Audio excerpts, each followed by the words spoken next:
नमस्कार दोस्तों, आपका हमारे चैनल पर स्वागत है। जैसा कि आप सभी जानते हैं, हम आपके लिए टेक और टेलीकॉम के लेटेस्ट अपडेट लेकर हाजिर होते हैं। आज की न्यूज बीएसएनएल और वोडाफोन आइडिया की एक बातचीत चल रही है, उससे रिलेटेड है आज की ये पूरी वीडियो। ऐसा बताया जा रहा है कि वोडाफोन आइडिया और बीएसएनएल आपस में बातचीत कर रहे हैं। ये बातचीत टावर शेयरिंग के ऊपर है, फाइबर यानी कि वाईफाई से रिलेटेड है और स्पेक्ट्रम शेयरिंग से रिलेटेड ये बातचीत चल रही है इन दोनों कंपनियों की। क्या है पूरी न्यूज जानेंगे इस छोटी सी वीडियो में। उससे पहले आपसे कहना चाहूंगा, वीडियो को लाइक कीजिए, शेयर कीजिए और छोटी छोटी वीडियो में ज़्यादा जानकारी के लिए चैनल को सब्सक्राइब कर लीजिए। तो चलिए दोस्तों, शुरू करते हैं।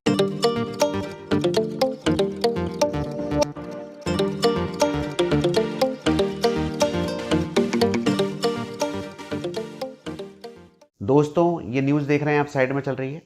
इसमें इस चीज़ का जिक्र है कि बीएसएनएल और वोडाफोन आइडिया आपस में बातचीत कर रहे हैं टावर शेयरिंग की, फाइबर शेयरिंग की और स्पेक्ट्रम शेयरिंग की। इस बात का पता इस न्यूज़ से चलता है जो आप देख रहे हैं साइड में चल रही है। अगर आप पूरी डिटेल में पढ़ना चाहें तो इस न्यूज़ की साइट पर जाकर के आप पूरी डिटेल में ये न्यूज़ को पढ़ सकते हैं।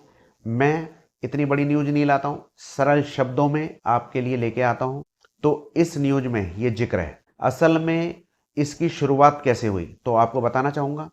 पार्लियामेंट कमेटी है एक, उन्होंने इसका जिक्र किया कि दोनों कंपनियां वोडाफोन आइडिया और बीएसएनएल आर्थिक मंदी से जूझ रही हैं। यानी इनके पास में इतना फंड तो है नहीं कि टावर लगा सकें, स्पेक्ट्रम की फीस दे सकें, और पहले से ही वोडाफोन आइडिया पर इतना कर्जा है कि वो अपने पिछले पैसे ही नहीं दे पा रही है। तो जो संसदीय कमेटी है उन्होंने सुझाव दिया है, आप लोग अपने स्पेक्ट्रम को, नेटवर्क को शेयर कीजिए, इंफ्रास्ट्रक्चर को शेयर कीजिए। तो इससे दोस्तों क्या फ़ायदा होने वाला है? इससे ये फ़ायदा होगा कि जहां भी टावर वोडाफोन आइडिया के लगे हैं तो वो शेयरिंग कर लेगा बीएसएनएल से, और जहां पर बीएसएनएल के टावर लगे हुए हैं वो शेयरिंग कर लेगा वोडाफोन आइडिया से।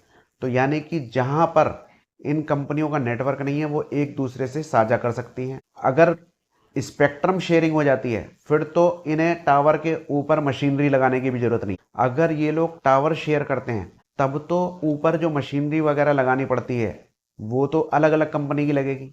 लेकिन अगर स्पेक्ट्रम शेयरिंग कर लेते हैं तो फिर आप वोडाफोन के आइडिया पर बीएसएनएल की कॉल यूज कर सकते हैं, और बीएसएनएल के जो यूजर्स हैं जहां पर बीएसएनएल का नेटवर्क नहीं है वो वोडाफोन से अपने नेटवर्क को चला सकते हैं। कॉल क्वालिटी बेहतरीन होने वाली है, इंटरनेट बेहतरीन होने वाला है, सभी चीज़ें ज़बरदस्त हो जाएंगी। अगर ये सब चीज़ें सही तरह से लागू हो जाती हैं तो बीएसएनएल का भी 5G जल्दी आ जाएगा, और वोडाफोन आइडिया जो अभी गांव-गांव तक अपना 5G नहीं पहुंचा पा रहा है तो वो भी वहां तक जल्दी ही पहुंच जाएगा। तो संसदीय कमेटी ने ये सुझाव दिया है इनको कि आप इस पर विचार कीजिए, और इन लोगों को 6 महीने तक का वक्त है।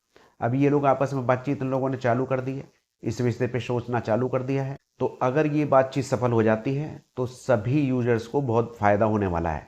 और जाहिर सी बात है, संसदीय कमेटी का जो सुझाव है वो भी कोई गलत नहीं है। एक टावर लगाने में लाखों रुपए खर्च होते हैं, इन लोगों के पास इतना पैसा नहीं है। बीएसएनएल अपना पैसा नहीं खर्च कर पा रहा, क्योंकि जितना पैसा मिलता है फिर वो लोग लगा देते हैं, फिर वो कमाते हैं, फिर लगाते हैं। तो इसमें काफ़ी समय बर्बाद हो रहा है, जनता परेशान हो रही है, जनता का जो रिचार्ज किया हुआ पैसा है वो बेकार जा रहा है। और वोडाफोन आइडिया हर महीने ट्राई की जो रिपोर्ट आती है आप देख ही रहे हैं, उसमें इनके कस्टमर गिरते जा रहे हैं, हर महीने लाखों कस्टमर इन्हें छोड़ रहे हैं। तो फायदा कौन ले रहा है? जियो और एयरटेल। अब बहुत सारे लोग ये सोच रहे होंगे जब ये लोग नेटवर्क शेयरिंग कर लेंगे तो हो सकता है जियो और एयरटेल भी ऐसा कर सकती है। तो आपको बताना चाहूँगा ये लोग नहीं कर पाएंगे, क्योंकि ये जो काम होते हैं सरकार की परमिशन के द्वारा होते हैं। रोटी उसी व्यक्ति को दी जाती है जो भूखा है। ये लोग तो क्या है कि उसे ब्लैक कर देंगे। पहले से ही इन्होंने मोनोपोली चला रखी। इनकमिंग के लिए भी रिचार्ज कराना पड़ता है, जिसका जिक्र आपने कुछ दिनों से सुना होगा, संसद में भी होने लगा है कि ये लोग इनकमिंग ही बंद कर देते हैं।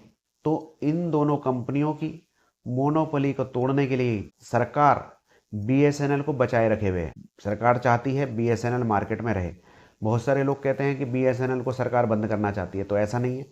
अब ये सुझाव भी सरकार की तरफ से ही गया है कि आप दोनों पार्टनरशिप कर लीजिए।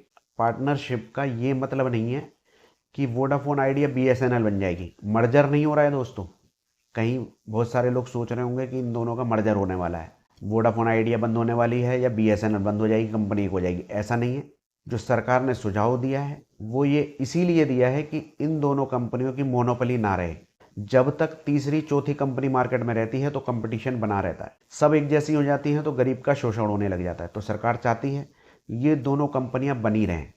इसीलिए सरकार ने सुझाव दिया है कि आप दोनों आपस में पार्टनरशिप कर लीजिए, आपका जो इंफ्रास्ट्रक्चर है वो शेयर कीजिए एक दूसरे से, जिससे लागत में कमी आएगी और आप दोनों को ही फायदा होगा। तो दोस्तों ये थी BSNL वोडाफोन आइडिया की एक छोटी सी न्यूज।